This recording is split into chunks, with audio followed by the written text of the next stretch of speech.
புருஷனாகிய யோசேப்பு, யாருடைய புருஷனாகிய மரியாளுடைய புருஷனாகிய யோசேப்பு நீதிமானா இருந்தானா?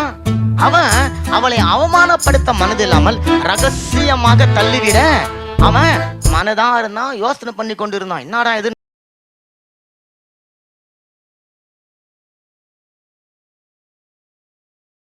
இன்னைக்கு குடும்பங்கள் உடைந்து கொண்டு இருக்கிறது. எத்தனை பேருக்கு அது புரியுதுங்க?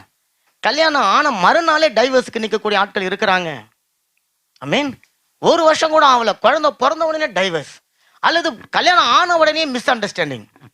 காரணம், குடும்ப உறவை அவங்க எப்படி பார்க்கறாங்க சொன்னா வேற ஒரு ரூபத்துல பார்க்கறாங்க. குடும்ப உறவு தேவனுடைய உறவை அவங்க பார்க்காம இருக்கிறபடினாலதான் இன்னைக்கு குடும்ப உறவுகளுக்கு கணவன் மனைவிக்கு இடையில சண்டையும் கூக்குரலும் சத்தமும் பிரச்சனையும் கண்ணீரும் வேதனையும் மலிந்து போயிருக்கிறது. அப்ப குடும்ப உறவுல ஆமா கல்யாணம் பண்ண வேணும், யாரை பண்ணணும்? காத்து இருக்கிறதுக்கு இன்னைக்கு டைமு இல்ல. உடனே தட்டுறாங்க இன்டர்நெட்ல, உடனே ஒரு மேட்ரிமோனி திருமண தகவல் மையம். நீங்க மெக்டொனால்டு போனா எப்படி ஆர்டர் பண்றீங்க?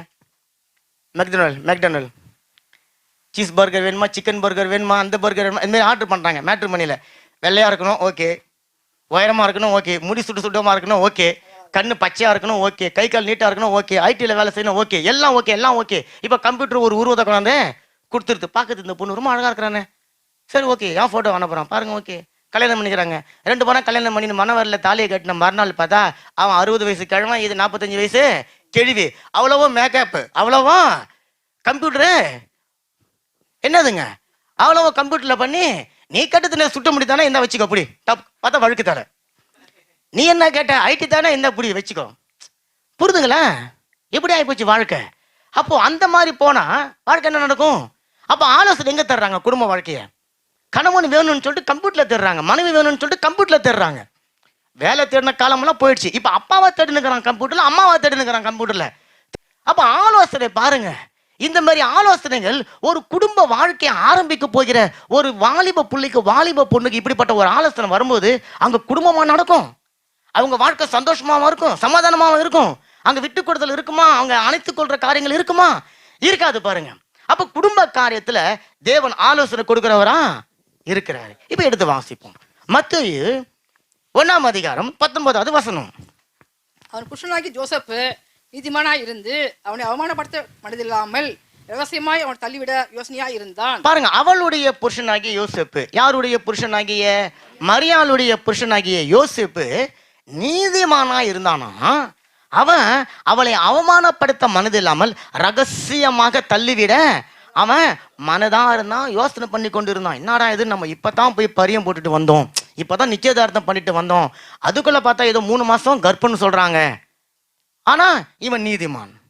அப்ப என்ன பண்றான், சரி அந்த பொண்ணு குறித்து நம்ம தவறான எந்த காரியத்தையும் வெளியே சொல்லக்கூடாது, நம்ம ரகசியமா அவங்கள தள்ளிடுவோம். காரணம், அவ கர்ப்பம்னு சொல்லி வெளியே தெரிஞ்சா கல்லல் அடிச்சு சாவடிச்சிருவாங்க. அப்ப அந்த ஷாட் அப்படியே கட் பண்ணுங்க, இங்க வந்துருங்க, 2024க்கு வந்துருங்க. ஒரு வாலிப பையன் போய் ஒரு பொண்ணை நிச்சயதார்த்தம் பண்ணிட்டு வந்திருக்கிறார். வந்த மறாத நாளே தெரிஞ்சு போச்சு 3 மாசம் அந்த பொண்ணு கர்ப்பமா இருக்குது. அப்படி என்ன பண்ணுவார்? பாவம் நல்ல பொண்ணு, அழகான பொண்ணு தான், நம்ம என்ன பண்ணுவோம், அந்த பிள்ளைய நம்ம கல்யாணம் பண்ணிக்கணும்னு சொல்லி இருப்பார் நினைக்கிறீங்க? அடுத்தது வாட்ஸ்அப் தான், ஒன்று யூடியூப் தான், ஃபேஸ்புக்கு தான், ட்விட்டர் தான், இன்ஸ்டாகிராம் தான். கல்யாணத்துக்கு முன்பு கர்ப்பம், காரணம் யார், தேடிக்கொண்டு இருக்கிறேன். அதுக்கு வியூஸ் அள்ளும் பாருங்க. அப்படியே குடும்ப கதை சந்திக்கு வந்துடும். இந்த பக்கம் பொண்ணுடைய அப்பா அம்மா, மாப்பிள்ளையுடைய அப்பா அம்மா, இவன் புள்ளைய ஒழுங்கா வளர்க்கல, என் புள்ளைய ஒழுங்கா வளர்க்கல. அங்கே எவ்வளோ ஒரு பிரச்சனை வரும் குடும்பத்தில். இப்படிப்பட்ட பிரச்சனைகளை கொண்டு வரணும் என்பதுதான் பிசாசனுடைய நோக்கம். அப்படி கொண்டு வருகிறதுனால தான் தேவனுடைய திட்டமும் சித்தமும் அங்கே நிறைவேறாமல் போகும். இப்போ இங்கே யோசிப்பு எடுத்துக்கொள்ளுங்களேன். என்னத்தான் ஒரு நீதிமானா இருந்தாலும் யோசிப்பு எவ்வளோ ஒரு கனவோடு போய் மரியாதை போய் அவரு நிச்சயதார்த்தம் பண்ணிட்டு வந்திருப்பார். நல்லா அழகா இருந்திருப்பாங்க, இல்லை நல்லா அழகா இருந்திருப்பாங்க, பார்த்தவொடனே பிடிச்சிட்டு இருக்கோம். எதிர்காலத்தை குறித்து பல திட்டங்களை போட்டு கொண்டு இருப்பாரு. ஏன்னா யூதர்கள் நிச்சயம் பண்ணிட்டு வந்து எதிர்காலத்துக்கு தேவையான எல்லாவற்றையும் சம்பாதித்து கொண்டு வருவாங்க. நம்ம அதெல்லாம் விளக்கமா அதில் பார்த்தோம். 10 வெள்ளிக்காசுல அழகாக தெளிவாக பார்த்தோம். அப்போ யோசிப்பு அப்படிப்பட்ட கனவை, அப்படிப்பட்ட ஒரு காரியம் யோசனை பண்ணி கொண்டு இருக்கும்போது அவருக்கு ஒரு நல்ல செய்தி வருது. என்னன்னா, உங்க மனைவி நீங்க கல்யாணம் பண்ணாமலேயே அவங்க 3 மாதம், அப்போ நீ பொண்ணை கல்யாணம் பண்ணா உனக்கு ஒரு குழந்தை ஃப்ரீன்ற மாதிரி ஒரு நியூஸ் வருது யோசேப்புக்கு. யோசேப்புனுடைய இருதயத்தை யோசனை பண்ணி பாருங்க. இப்ப மரியாதை சந்தேகப்படணுமா, அல்லது இவரை சந்தேகப்பட்டு இவரு நொந்து கொள்ளணுமா, அல்லது இவரு தவறான ஒரு பொண்ணை தீர்மானம் எடுத்து இவரு போய் தவறான ஒரு பொண்ணை கல்யாணம் பண்ணிட்டேன்னு சொல்லி இவர் நொந்து கொண்டு இருக்கணுமா? இவருக்கு தெரியல. ஆனா வசனம் சொல்லுது அந்த ஆள் ஒரு நீதிமானா இருந்தார். அந்த மனுஷன் ஒரு நீதிமானா இருந்ததுனால அவன் கொஞ்சம் பொறுமையா இருக்கிறான், கொஞ்சம் காத்துன்னு இருக்கிறான். ஒண்ணு இன்ஃபர்மேஷன் வந்தது உண்மையா பொய்யா அதை அவர் ஆராய்ச்சி பண்றாரு, அல்லது இப்படிப்பட்ட ஒரு காரியம் வந்துருச்சு என்ன பண்ணலாம் அப்படின்னு சொல்லிட்டு அவர் யோசனை பண்ணிக்கொண்டு இருக்கிறாரு. அப்போ ஆலோசனை அவருக்கு வராம இருக்குது.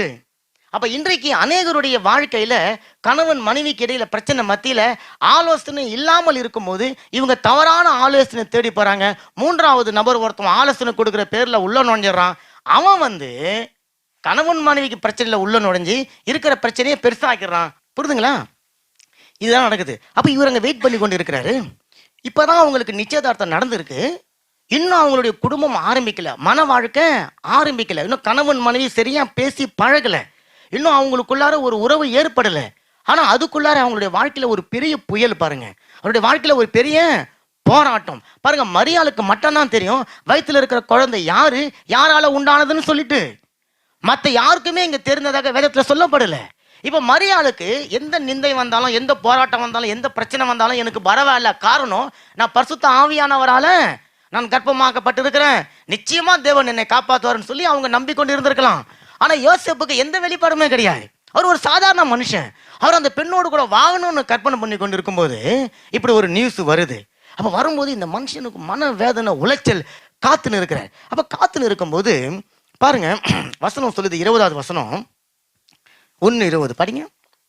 அவன் இப்படி சிந்தித்துக் கொண்டிருக்கையில் கர்த்தருடைய தூதன் சொப்பனத்தில் அவனுக்கு காணப்பட்டு, தாவீதின் குமாரனாகிய யோசேப்பே, உன் மனைவியை மரியாளை சேர்த்துக்கொள், கொல்ல ஐயப்படாதே, அவரிடத்தில் உற்பத்தியாயிருக்கிறது பரிசுத்த ஆவியினால் உண்டானது. பாருங்க, இவன் திடுதிப்புன்னு ஏதோ எடுத்துன்னு போய் கத்திய கொடாலை கொண்டு வெட்டி அவங்க மனையை சாவடிக்க விரும்பல. அவன் யோசித்து கொண்டு இருக்கிறான். ஏன் தெரியுமா? அவன் நல்ல ஆலோசனைக்காக காத்து கொண்டு இருக்கான். இந்த காரியத்துல எனக்கு ஒரு நல்ல ஆலோசனை வரணும். அப்ப அவன் ஒருவேளை அவன் இங்க ஜெபிச்சதாகவோ, அவன் தேவனை நோக்கி பார்த்ததாகவோ, அவன் கோவில்ல போய் ஏதோ செஞ்சதாகவோ வசனம் இல்லை. ஆனா நான் நம்புறேன் அவன் ஆலோசனைக்காக காத்து கொண்டு இருந்திருக்கிறான். அவன் ஒரு யூதன், அவனுக்கு தெரியும் தேவ பக்தி நிறைந்தவன் தான் நீதிமான்னு சொல்லுது. அவன் தேவனை நோக்கி பார்த்து கொண்டு இருக்கிறான். ஆண்டவரே நான் என்ன செய்யணும்? ஆனா எனக்கு அந்த பொண்ணு கூட இனி வாழ முடியாது. காரணம் அவன் கர்ப்பமா இருக்கிறா, நான் அவளை தள்ளி விட்டுறணும். ஆனா அதே நேரத்தை அதை எப்படி செய்யணும் அப்படின்னு சொல்லி அவன் யோசனை பண்ணி கொண்டு இருக்கும்போது அவன் சொப்பனத்தை காண்றான். அந்த சொப்பனத்துல தேவனுடைய தூதன் சொல்றாப்புல, தாவீதின் குமாரனாகிய யோசேப்பு. இங்க யோசேப்பை குறிச்சு அழகான ஒரு வார்த்தை சொல்லப்பட்டிருக்கு பாருங்க. என்ன குமாரனா? சூப்பரா இருக்குதுல்ல? இதே தாவீதின் குமாரனாகிய, ஆமா பாருங்க, அப்படியே அங்க மிங்கில் பண்றாரு இருப்பாங்க. ஆண்டவர் சொல்றாரு, தாவீதின் குமாரனாகிய யோசேப்பு, உன் மனைவிய நீ சந்தேகப்படாத, அவளை நீ தள்ளி விட்டுறாத, நீ அவளுக்கு செஞ்ச உடன்படிக்கைய உடைச்சிடாத, நீ அவ கூட சேர்ந்து நீ வாழணும், நீ அவளை திருமணம் செய்து கொள்ளணும், உங்க வம்சம் செழிக்கணும். காரணம், அவளுக்குள்ள இருக்கிற குழந்தை பரிசுத்த ஆவியானவரால உற்பத்தி ஆகியிருக்கிற ஒரு குழந்தை, அதை நீ தள்ளி விடாதே என்று சொல்லி சொப்பனத்துல ஆமா நல்ல ஒரு ஆலோசனை. அவன் காத்திருந்ததுக்கு ஒரு நல்ல பலன். காரங்களை தட்டுங்களா. இப்போ யோசேப்புடைய அப்பாவும் அம்மாவும் சொல்றாங்க, என்னன்னு, அப்பாப்பா நாங்க விசாரிச்சு பார்த்தோம், அந்த பொண்ணு ரொம்ப நல்ல பொண்ணா, அந்த பொண்ணு அப்படி எதுவும் தப்பு கிப்பு பண்ற பொண்ணு கிடையாது, நாங்க விசாரிச்சு பார்த்துட்டோம், யாரோ உனக்கு மனசை ஏமாத்துறதுக்காக 3 மாசம்னு போய் சொல்லிட்டாங்க, 3 மாசத்துல வயிற்றுல எந்த வித்தியாசமும் வெளியே பார்க்கும்போது தெரியாது, அதனால அதெல்லாம் சும்மாவாம்பா, நீ கல்யாணம் பண்ணிக்கோ, நல்ல பொண்ணாகிறா அப்படின்னு சொன்னோடனே இவர் பண்ணி நிற்பார் நினைக்கிறீங்க? பண்ணிருக்க மாட்டாரு. இப்ப சொல்ல வேண்டிய நபர் சொல்லணும், அச்சாரத்தோடு சொல்லணும், உத்தரவாதத்தோடு சொல்லணும், 100% நம்பிக்கையோடு சொல்லணும். தேவனை தவிர வேற யாரு சொன்னாலும் யோசேப்பு நம்ப மாட்டாரு. இப்ப தேவனை தூதனை அனுப்பி சொல்லிட்டாரு, அப்பா அந்த புள்ளைய நீ தள்ளிடாத. அல்லேலூயா. இப்ப யோசேப்புக்கு ஆலோசனை வருது. அந்த ஆலோசனையை கேட்டு அந்த ஆலோசனைக்கு அவன் கீழ்படுகிறான். தேவனோடு கூட எதிர்த்து நிற்கல. வந்தது தூதன் தானா, அல்லது வேற ஏதாவது கிராஃபிக்ல நம்ம கண்டுட்டோமா, அல்லது நாமளே அந்த பொண்ணு மேல ரொம்ப அதிகப்படியான லவ்ல யாரோ நமக்கு சொன்ன மாதிரி ஒரு பிரம்மையை பார்த்துட்டோமா, அப்படிலாம் அவன் யோசிக்கல. அவனுக்கு முதல்ல தெரிஞ்சது வந்தது தூதன். 100% நம்பிட்டாரு. இப்ப நம்பிட்டு இப்போ அந்த மனைவியை சேர்த்து கொள்வதற்கு அவர் துரிதப்படுறாரு. அந்த ஆலோசனையின்படி நடக்க தன்னை அவர் அர்ப்பணிக்கிறாரு. இப்ப கர்ப்பமாயிருக்கிற ஒரு பொண்ணை திருமணம் ஆகாத ஒரு வாலிபன் திருமணம் செய்து கொள்ளணும்னா ஒரு பெரிய போராட்டம் இருக்கு, சில பாடுகள் இருக்கு, சில எதிர்ப்புகள் இருக்கு, சில போராட்டங்கள் இருக்கு. அதையெல்லாம் யோசிப்பு மேற்கொள்ளணும்.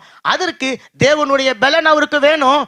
அதனாலதான் சொல்றாரு, தாவீதின் குமாரனே, உனக்குள்ள இருக்கிறது தாவீதின், ஆமா, நீ தாவீதின் சந்ததி, உனக்குள்ள பலன் இருக்கிறது, தாவீதுக்குள்ள இருந்த வல்லமை உனக்குள்ள இருக்கிறது, தாவீதுக்குள்ள இருந்த ஞானம் உனக்குள்ள இருக்கிறது, நீ செயல்படு, உன்னோடு கூட நானு இருக்கிற. கரங்களை தட்டுங்க, கரங்களை தட்டுங்க, கரங்களை தட்டுங்க. யோசேப்பு மாம்சத்துல ஒரு தீர்மானம் எடுத்துட்டாரு தான், தன்னுடைய மனைவியா நிச்சயப்பட்டல தள்ளி விடணும்னு ஒரு தீர்மானம் எடுத்துட்டாரு தான். ஆனா அதை உடனே செய்யாம அவர் காத்து நிற்கிறாரு. காத்து கொண்டு இருக்கும்போது நல்ல ஆலோசனை வருது. நல்ல ஆலோசனை அவருடைய குடும்ப வாழ்க்கையை கட்டி எழுப்புது. அல்லேலூயா, அல்லேலூயா, அல்லேலூயா, அல்லேலூயா. அந்த குடும்ப வாழ்க்கையை கட்டி எழுப்புகிறதுல அவர் இப்போது துரிதமாகிறார். அல்லேலூயா. இப்ப சங்கீதம் 33:11 சொல்லுது பாருங்க, நான் வாசிக்கிறேன், டைம் இல்ல. சங்கீதம் 33:11, கர்த்தருடைய ஆலோசனை நித்திய காலமாகவும் அவருடைய இருதயத்தின் நினைவுகள் தலைமுறை தலைமுறையாகவும் நிற்கும். ஆமா, ஏதோ யோசேப்பை ஏமாத்துறதுக்காக, யோசேப்பை ஏமாத்தி கெட்டு போன ஒரு பொண்ணை திருமணம் பண்ணி அதன் மூலமா ஒரு குழந்தையை பெற்றெடுக்கணும் என்பதற்காக ஒரு தவறான ஆலோசனையை, தற்காலிகமான ஆலோசனையை தேவன் கொடுக்காம நித்திய நித்திய நித்திய காலமாக நிலைத்து நிற்கக்கூடிய நிரந்தரமான ஒரு ஆலோசனை கொடுக்கிறாரு. அதுலயும் பொய் சொல்லி அந்த ஆலோசனை கொடுக்கல, உண்மையை சொல்லி ஆலோசனை கொடுக்கிறாரு. அந்த ஆலோசனைப்படி அவன் கேட்கிறான். கேட்டதுனால நித்திய நித்திய காலமும் அவனுடைய பெயர் பிரஸ்தாபம் வேதத்துல எழுதப்பட்டிருக்கிறது. அதை நம்ம இன்னைக்கு வாசித்து பயன்படுகிற. கரங்களை தட்டுங்க, கரங்களை தட்டுங்க. ஏதோ ஒரு சூழ்நிலைக்காக தற்காலிகமாக, அந்த தற்காலிகத்திலிருந்து நான் விடுதலை பெறுவதற்காக ஒரு ஆலோசனை கொடுத்து என்னுடைய மனதை ஏதோ ஒரு மாயைக்குள்ள தள்ளி என்னை அமிழ்த்து விடாத. தேவனிடத்திலிருந்து உத்தரவாதமுள்ள ஒரு ஆலோசனை பாருங்க. அந்த வயிற்றுக்குள்ள இருக்கிற குழந்தை ஒரு மனுஷனால உண்டானது கிடையாது. மனுஷ உறவு மூலமாக அவளுக்குள்ள ஒரு கரு உருவாகல, தேவனுடைய உறவினால உண்டாயிருக்கிறது. நீ சந்தேகப்படாத, அவள் பரிசுத்தமானவள். இந்த வார்த்தைய தூதன் சொன்ன மாத்திரத்துல யோசேப்புக்கு ஏற்கனவே அவன் மேல இருந்த அன்பை விட இப்ப அதிகமான அன்பு வந்திருக்கும். அந்த அன்பு தான் பல கிலோமீட்டர் அவளை கழுத மேல வச்சுன்னு இழுத்துன்னு ஓட செஞ்சுதுங்க. அப்போ அந்த ஆலோசனை வரும்போது அதை அசட்ட பண்ணா தற்காலிக நிம்மதி உங்களுக்கு கிடைக்கும். ஆனா அதை ஏற்றுக்கொண்டா நிரந்தரமான நிம்மதி உங்களுக்கு கிடைக்கும். கரங்களை தட்டுங்க.